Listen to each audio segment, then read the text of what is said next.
Welcome to Doug in Exile. What's with the Band-Aid? Little skin cancer got burned off. Everyone get yourself checked. Here's, we're going to open, this is all good news polls. There's a couple of odd news, but I mean, we'll call them out and look at them together. It's time for a polls update on Doug in Exile. I mean, the reality is that for the first time in 32 years in this poll, it shows that Republicans are beating Democrats straight up. When you ask people a generic ballot in 32 years, it shows that Donald Trump's doing better with black voters, Hispanic voters. It's 25 days before the election, and I got to say, it's not looking that great for the Democrats. I mean, you know, when Bill Maher is saying it's not looking great for the Democrats as part of his stand-up routine. What happened last week is that what was working with female voters with Kamala Harris was that there was some feeling of joy in the air. Well, that joy is gone. And she tried to recover by going on The View, which a lot of women watch. She went on The View, you talked about it earlier, and she wanted to clarify the two most important issues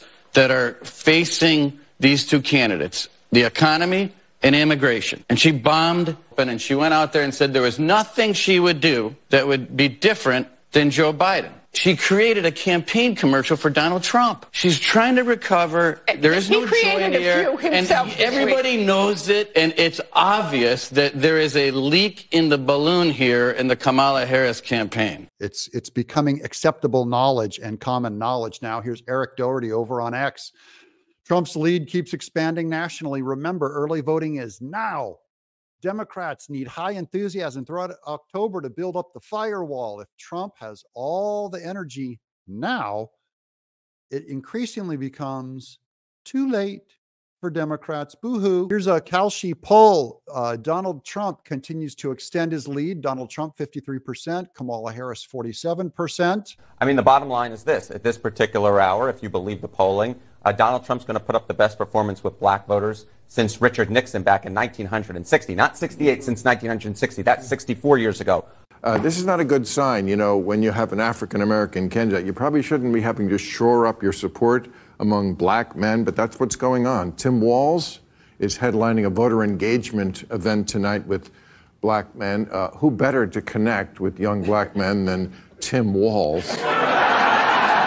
Tim Walz is a punchline. Among Hispanic voters, Donald Trump's going to put up the best performance for Republicans since 2004 and George W. Bush. All right, so party ID nationally. You go to October, November of 2016, Democrats had a 3-point advantage. You go 4 years ago, Democrats had a 6-point advantage. Look at where we are today, Manu.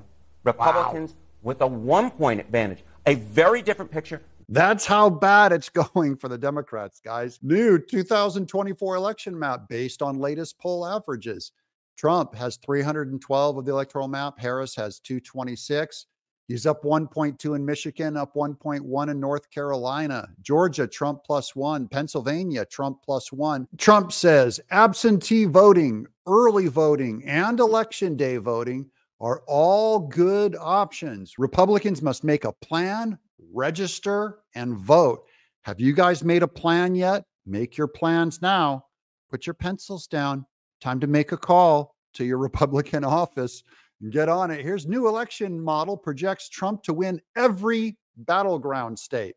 No, absolutely not. And maybe a reason for that, too, is remember, she's the VP in an unpopular administration. Look, we asked Joe Biden's policies as president. Do you think they're helping or hurting your family? Look at that. Almost 2-to-1 say hurting more than helping. His job approval rating is in the low 40s. And then here's the twist. When you ask folks, when Trump was president, were his policies helping or hurting? Look at that difference. 44% say helping, 31% say they hurt. So retrospectively, Trump is getting some numbers here. North Carolina, Trump up 3. Georgia, Trump up 3. Arizona, Trump up 2.8. That could help Kerry Lake, guys. Pennsylvania, Trump 1.6. Nevada, Trump up 1. Wisconsin, Trump up 0.1. Tiny bit. I believe his lead's a little bigger in Wisconsin and not that big in Pennsylvania, by the way. Michigan, Trump up 0.1, and I believe that's going right along with Wisconsin. That's the JL Partners. Here's the JL Partners graphic on their website. 59.3% chance of a Trump win. Very much mirroring what we see in the party registration numbers in those key battleground states, and Pennsylvania in particular. It actually just shows you, too, why Harris is doing what she's trying to do. She's trying to moderate a little bit on these issues, trying to reach those very voters, because the party registration is changing, and the demographics of the voters are changing. And those are the people she needs to attract. And then here's the new Economist 2024 election forecast. Now, don't let this scare you guys, because Economist, notoriously flaming Democrat. Okay, they have Harris at 51%. She's down 3. Check out the momentum on this. Don't look at the final score of Harris versus Trump. Trump only has 49% plus 4. He's smoking her. No, Obama even came out yesterday to scold. I mean, he was scolding. Well, I don't know. At the last month at the convention, he was no scolding. Now he's scolding. And that's a Democrat thing. They don't mean anything they say. They just mean you can't do what they do. And they won't do what you do. Here's a new national poll. Trump, 47.6% plus 1. Harris, 46.6%. That's 1 point different as of Rasmussen 5-day average. They're notoriously positive toward Trump. Here's Gunther Eagleman on X. My sources inside the Kamala Harris campaign are now telling me their internal polls show them losing Pennsylvania, Michigan, Georgia, North Carolina, and Arizona by large margins. This is why they're panicking. Full throttle, 24 more days. Guys, are you on board? Let me know in the comments below. Say, I'm still in it. I'm still in it. Go Trump. Breaking major election predictions channel just released their final 2024 election forecast. This is the result.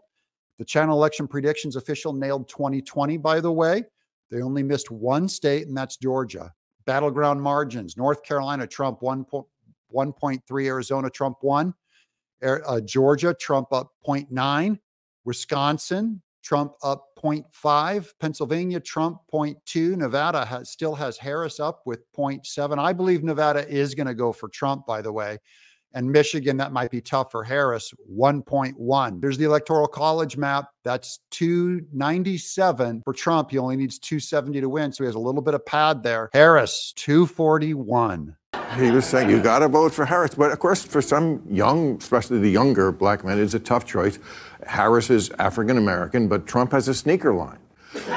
Oh, we don't tell those kinds of jokes here in exile. Absolutely. And you know, the GOP leads by a point in party identification right now. The average when the Republican Party loses is the Democrats ahead by 8. When the Republican Party wins, the average party ID advantage for Democrats is 3. Republicans right now, Manu, are doing even better than the average when they win. If there's one little nugget that I think Republicans are really hopeful for, it's this party ID and this party registration data. It really points in a good direction for them and for Donald Trump. Wow. But if you guys are excited as I am about these polls, let us know in the comments below. Say, go Trump. And where do you think the polls could be wrong? Give me a state-by-state breakdown down there. I love hearing back from you. And of course, we comment back and like and give hearts to as many as is reasonable. I'm Doug in exile.